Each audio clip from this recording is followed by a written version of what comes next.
They didn't listen to the experts. They said, no, it's wrong, and we're going to fight for what's right. Why do I bring that up? A, I just have a blast today talking to people about the fact that Roe v. Wade was overturned. So right there, it's about time, it's past time it overturned. But secondly, I think that's a message that people need to know now. Because if any of you are masochists and you watch the national news, it's not good. If you look at Washington, if you have paid attention to what happened under COVID, it's pretty terrifying. There's a fight going on right now, and you know, I'm for low taxes, not high taxes, but it's not really about taxes. I'm for life, I'm against abortion, but it's really not about that. I'm for the Second Amendment, and well, clearly they're not trying to support the Second Amendment out in Congress.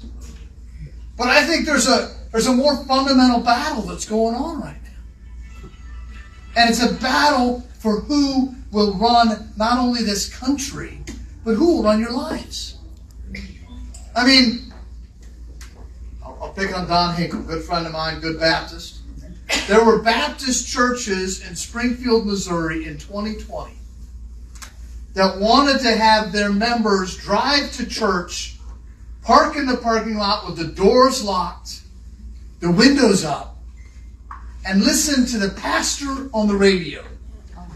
And the city of Springfield, Missouri, that bastion of liberalism, we're not talking New York, we're not talking California, Springfield, Missouri, said that is illegal. Now, you can be in line at the liquor store in your car, but you can't be in the parking lot at church to get together with other believers and worship as you see fit. That's what we're up against. And it's really a battle to determine whether or not this country of the people, this government of the people, by the people, and for the people will last. It's what Lincoln talked about in the Gettysburg Address. And you're going to get beaten down. The experts are going to tell you you're wrong. The incumbents and the establishment are going to tell you to go home. If you get elected, they're going to tell you to sit down. And I want to encourage you. That's what they said about the right to life. And tens of millions of children paid the price of that decision.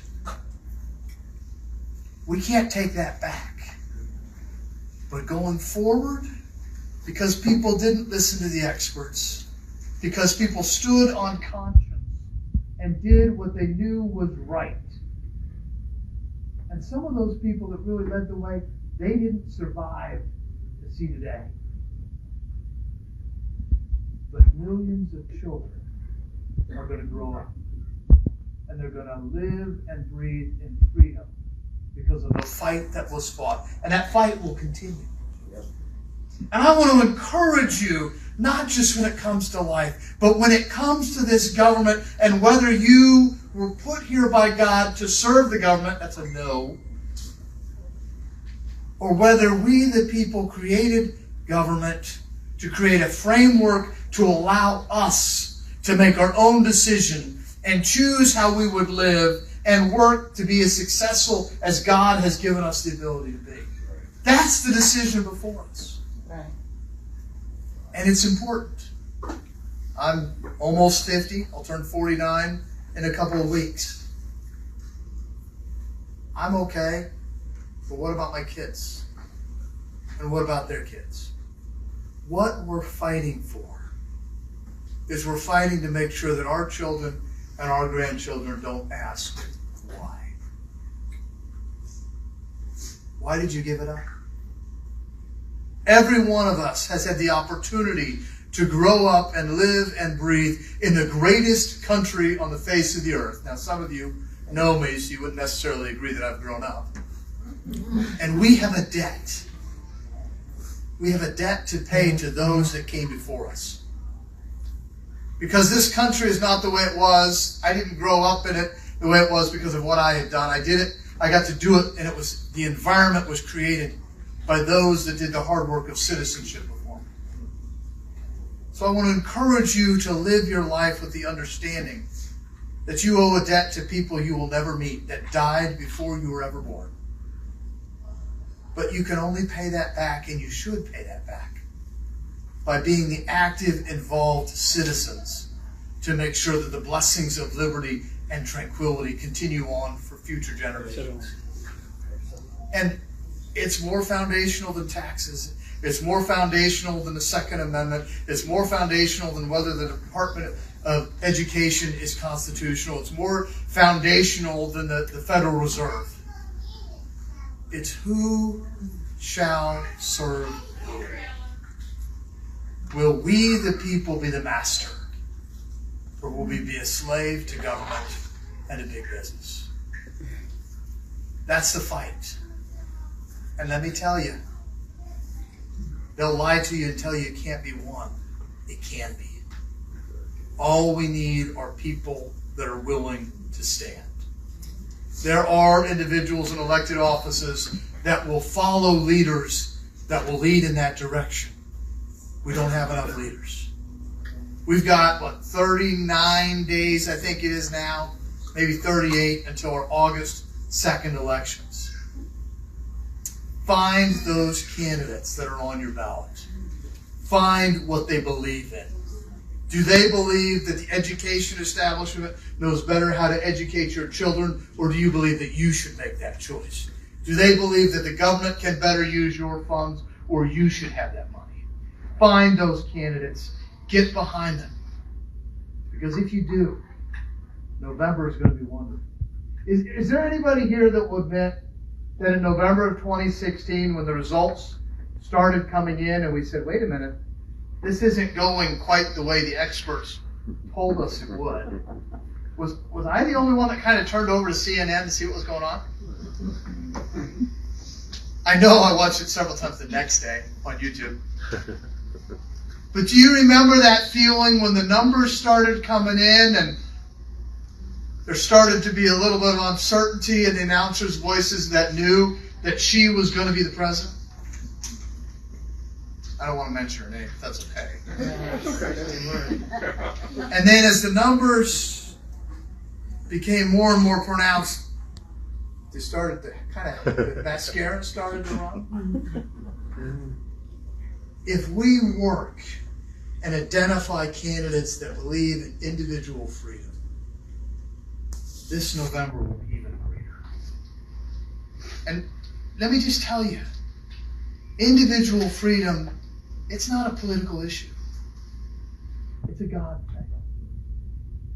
You go back to the Old Testament. It's written, I call heaven and earth this day to witness that I've set before you blessing and cursing, life and death. Choose life that you and thy seed might prosper. That's what we need to be about as people. Allowing individuals to exercise their free will. Because if God said that's what we should do, and God granted that, that's what will lead us to success. Thank you very much for allowing me to be here. Are there any questions I can answer about government or anything? Yes? What you going to do about cleaning up Missouri voter rolls? We're working on it. We're not done with it. We have, I believe that House Bill 1878 will be signed in the next week or two. One of the really fun things in that is it allows the Secretary of State's office to audit local election authorities' voter rolls and allows us to withhold funds if they're not cleaning. Right now, now and in the future, the voter rolls, the only person that actually removes or adds voters is the local election authority. We can't force them to do either way. It actually took about 10 years to get Boone County on the statewide voter registration system. I think that happened in 2018. We could actually get rid of duplicates of people that had been in Boone County and somewhere else in the state. Once that law is signed, it will then go into effect on August 28th. Once that happens, we'll start figuring out what the process is for auditing voter rolls. And then not only will we start audits of the voter rolls, we can do limited audits now, but we don't have anything to back it up. All we can say is, hey, clean your rolls. But once we come up with a process for doing that, we will start auditing them. And if election authorities don't follow through, we have the authority to withhold funds. I think that will push them into gear. If it doesn't, we will go back, regardless of whether it does or not. We'll be going back to the legislature because we didn't get everything we wanted in the election bill this year. I would have loved it if instead of we just had voter verifiable paper ballots, we had hand marked paper ballots, but that died in the Senate, and they just said as long as they're voter verifiable, that's fine. But if we're doing the audits and the clerks aren't doing what they're supposed to do, even with withhold funds, we'll look to the legislature to see if there's a bigger stick or another carrot that we can use to do that. It's really beneficial that the census recently happened because that helps us to do a better job of cleaning and gives us a better baseline to see where they ought to be. Not a perfect answer, but honest one. Yes, ma'am. It's a quick follow-up to that. So, Sure, go ahead. Yeah, if I didn't answer a question, ask me again. No, it's okay. So I went to St. Charles County for David Clemens was there a couple weeks ago. Mm-hmm. But also the election commissioner for St. Charles County was there, or his assistant. Mark Parkinson probably. Yeah, the assistant.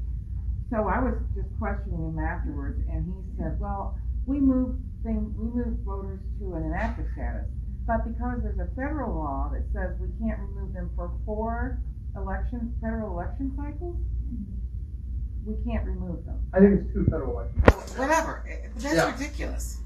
Is that really a federal law? Because what if somebody hacks into the system and votes in for that person as a ghost voter, and then that reactivates them? Under federal law, they cannot remove them from the rolls for lack of participation solely. After 2 federal elections where they haven't participated, they can use that as an indicator and then send out a mail order to verify whether or not they still live at that address. But there is a federal law that is preclusive to. Now, if it doesn't preclude them if, say, someone says, hey, I've moved. It doesn't preclude them when we get reports through Eric that this individual appears to have moved and registered to vote in Kansas. We send that information to that local election authority to see if that is the same person. If it is, then we can remove them. But we can't remove someone just for failure to vote. I don't know that I answered it, so please push me if I didn't quite. This gentleman has his hand up first. We're not hearing you in the back. Oh. Yes, sir. So my question concerns it. As we all know, it should be a great deal that Roe v. Wade got overturned this morning. But It is a great deal. what are the plans to? Are there any plans for taking care of alternate access to birth control, such as just Plan B or any other contraceptives? I don't think it's fully known what the legislature is going to do.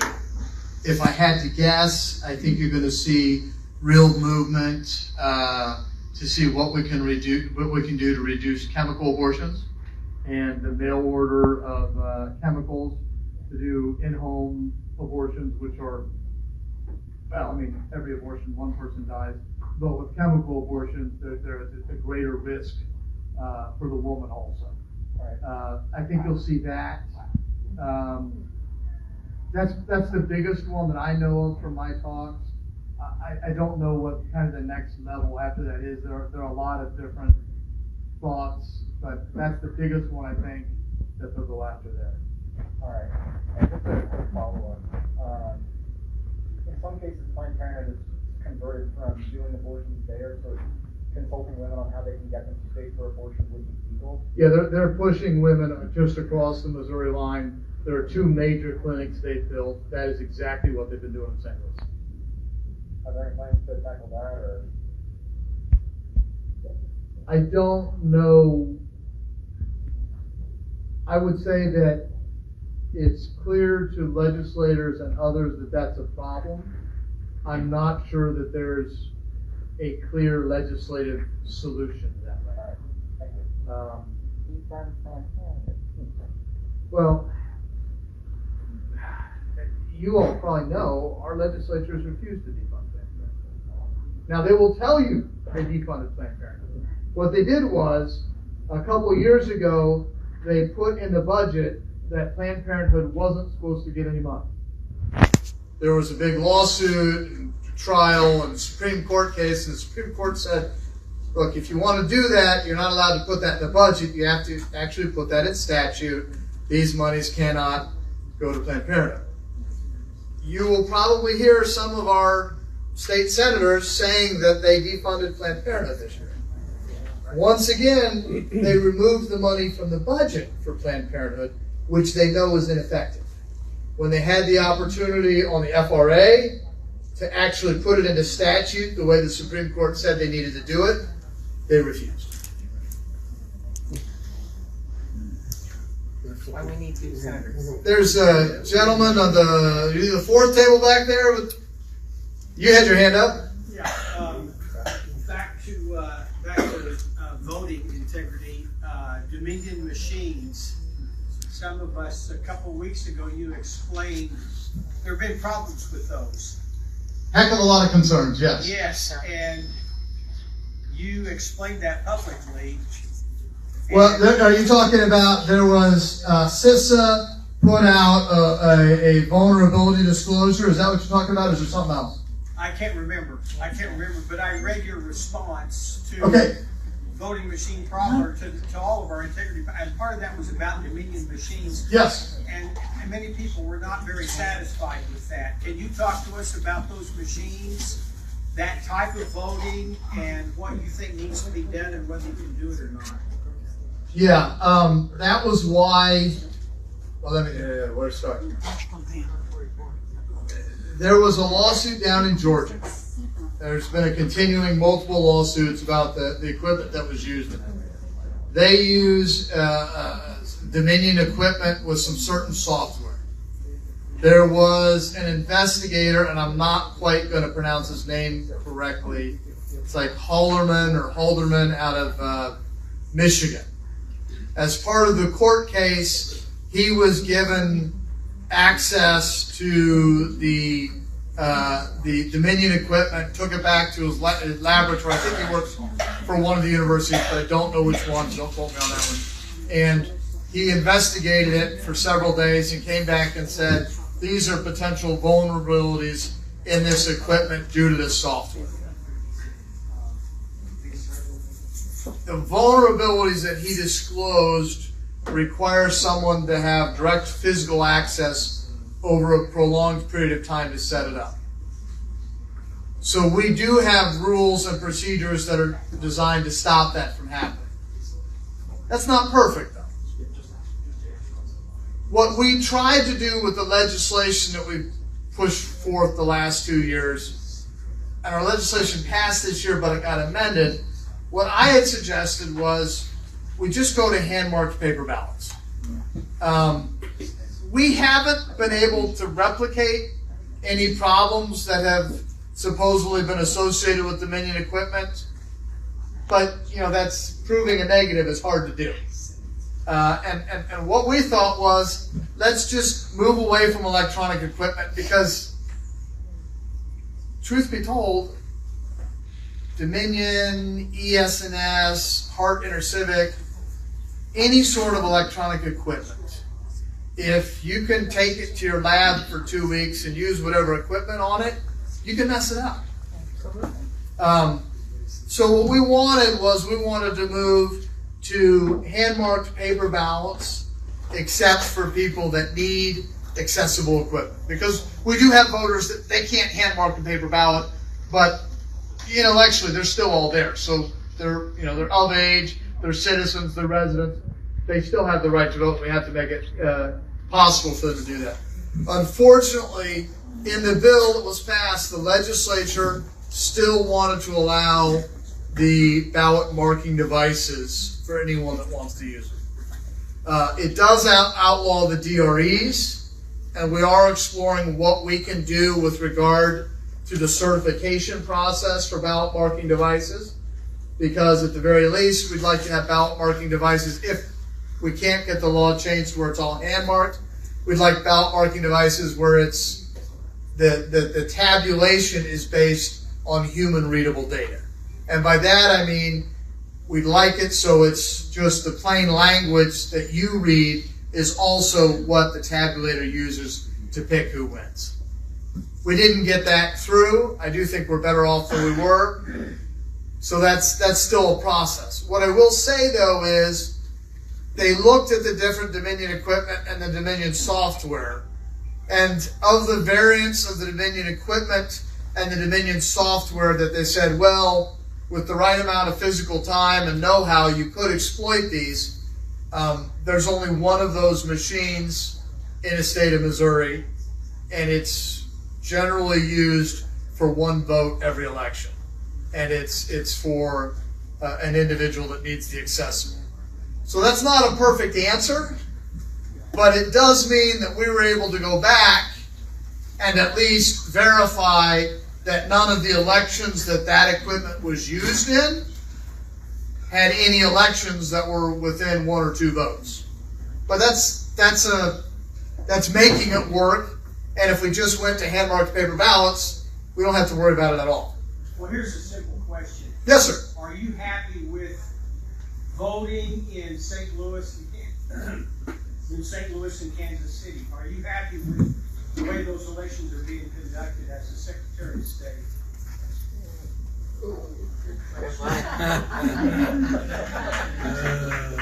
You had to go to St. Louis, didn't you? You couldn't ask me about Bowling Green. There have been things that we didn't like about it.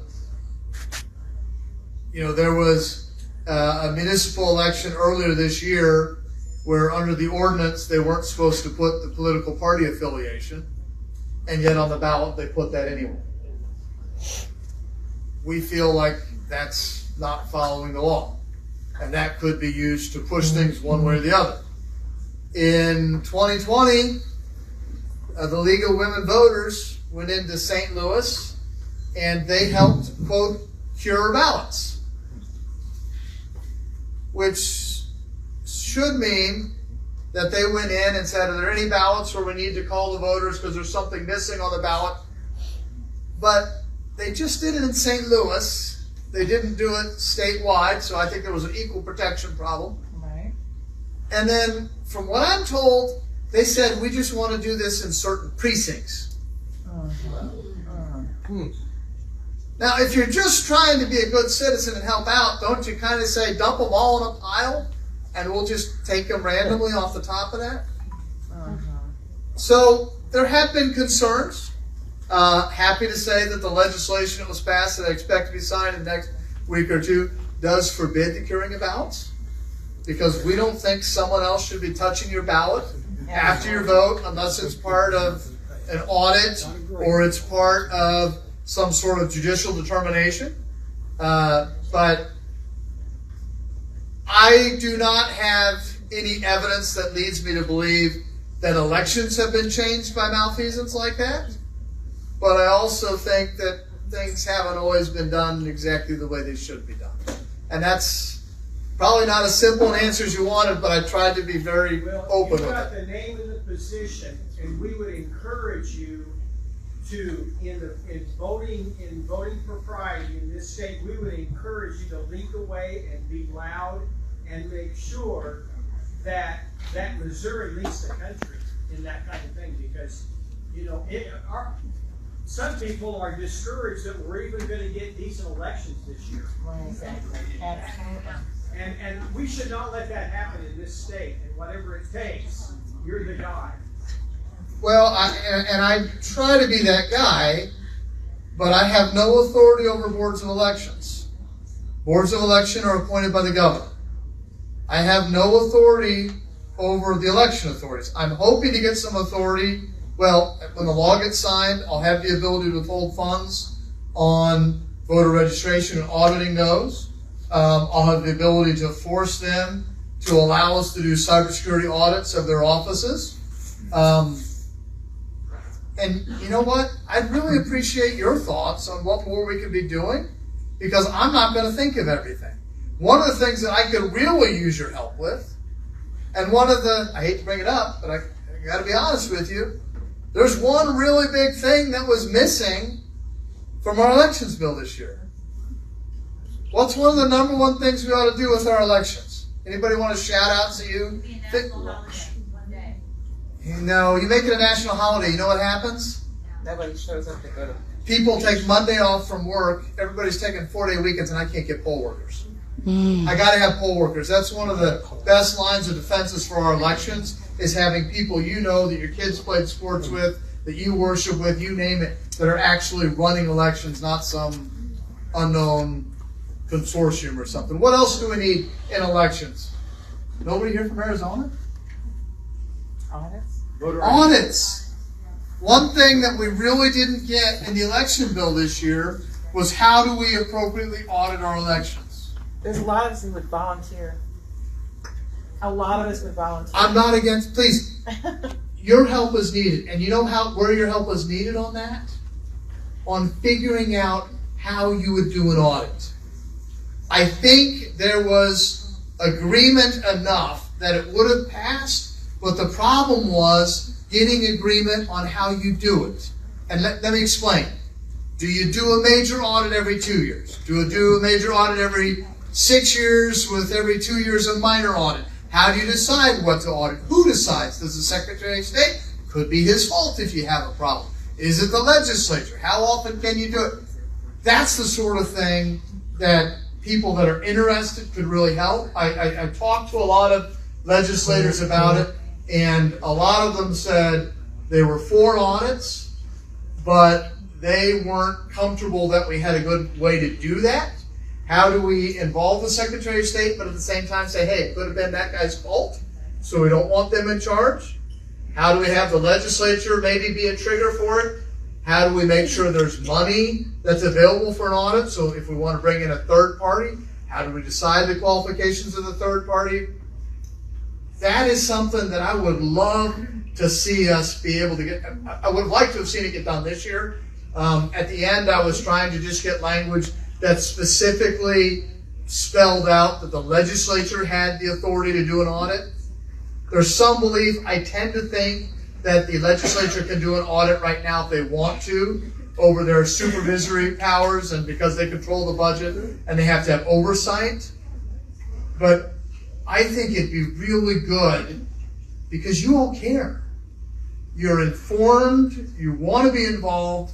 What you could really help with is help come up with a framework that could be put into legislative language for how to do audits, because that didn't make it this year, and it's partially my fault because I felt like I had a choice. I could either work and get audits, or I could work and get photo ID, security requirements, auditing of the voter rolls, all those sorts of things. And I thought I was only going to get one, and there were times this year I didn't think I was going to get anything out of the legislature, unfortunately. So I said, I'd rather do something moving forward if I can get either something that looks back and tells me whether we're screwed up or not, or something that changes our policy and our procedures so that we're better off. I'd rather do that, but it would have been nice to get both of them. And I would welcome your help in figuring out how to do that, because that, I think, was the biggest impediment to getting it done in the legislature, was how do we figure out what the triggers are. We can't do what the National Association of Secretaries of State wanted. They wanted to pass a resolution that would say you have to outline exactly what you're going to look at and how you're going to do an audit before the election ever occurs. We've got to have a framework, but we've also got to have language in there that says, look, if something weird happens, you've got to be able to investigate that, even though you never would have assumed that would happen. And that, by the way, is why I'm no longer a member now. Who else has? The majority of the legislative districts. A concurrent majority. Ron Calzone and I have talked about that a lot. I think that'd be far better than where we are. I don't think you ought to change the Constitution willy-nilly. The Missouri Constitution is 10 times longer than the federal Constitution. Agreed. All of you that voted in 2018, you voted on how long someone needed to be a member of a fraternal organization before they could hand out bingo cards. You changed it from 2 years to 6 months. Now, I don't know what the length ought to be, but I cannot be the only person that think it's asinine that the length of time you have to be a member of the Lions Club to hand out bingo cards is in the Missouri Constitution. Back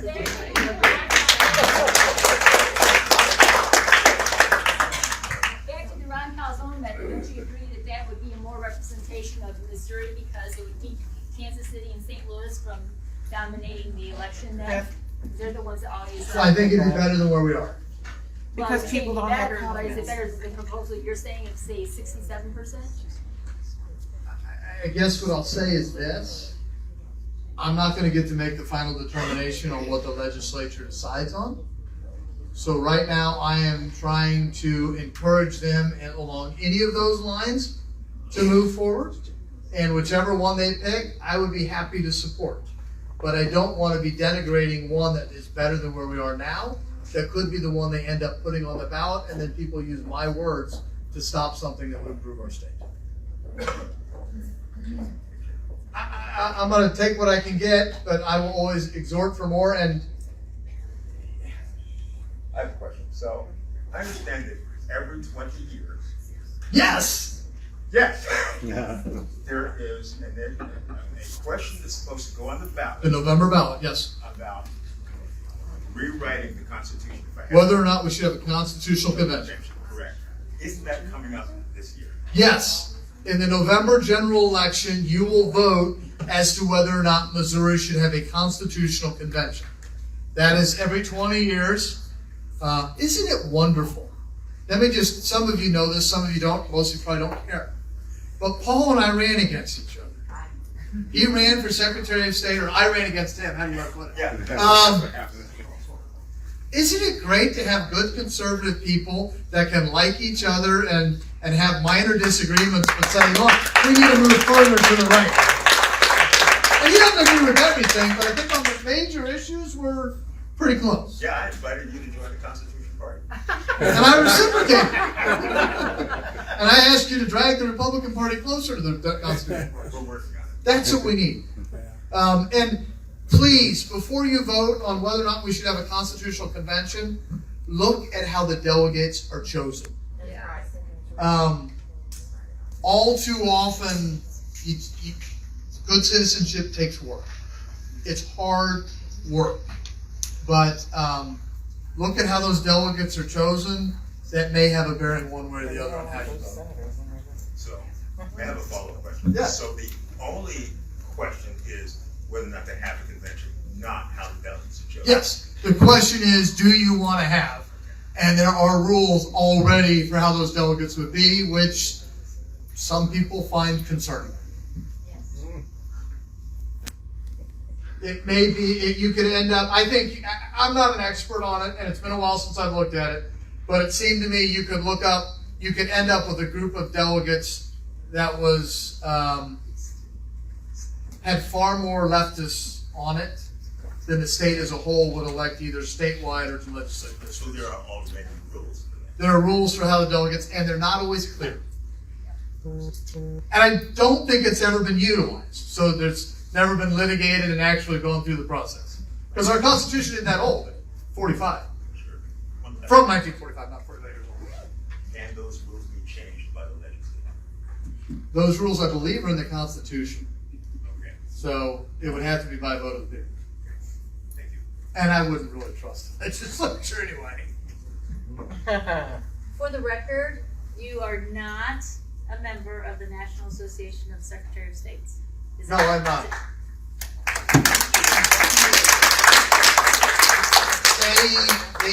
They held secret meetings that were against their bylaws, and in those secret meetings they tried to essentially come up with a resolution that would say that states should only be able to do audits in a certain way, and I disagreed with how they wanted to do the audits, and then I disagreed with the fact that they would be trying to promulgate rules that would be used by states across the country for how to run elections, and they did it in secret and didn't tell people like they were supposed to. So I left. It didn't save me a whole lot of money, but it saved the state a couple $1,000 a year, I think. It's the principle. Absolutely. Yeah, and I don't have to go to Washington D.C. every winter time, and I enjoy staying here. Yes, ma'am. Sorry, you've been so pleasant back there, just holding up nice. You weren't waving it or anything. I almost missed you. No, I was just going to say a note on the constitutional revision. Yes. You're right. Our constitution was rewritten in 45 or whatever because it was rewritten.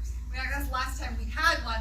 But if anybody's interested, look up on the Show Me Institute site, constitutional revision, or those words on there, and you'll probably find some things because they did kind of a series of things on this a few years ago. Really interesting, but you're right, there's risk to it. Yeah. You all tired of me? Oh, if you're around me long enough, I'll do something you don't like. That's the problem with principled people. They'll irritate you. Is that all? Anybody? Somebody has a burning question, surely. I see someone that probably has a question about where I stand on red flag laws. Oh, that's a good How do you one. do a red flag laws, Jay? I don't stand for them. I think they're unconstitutional. Look,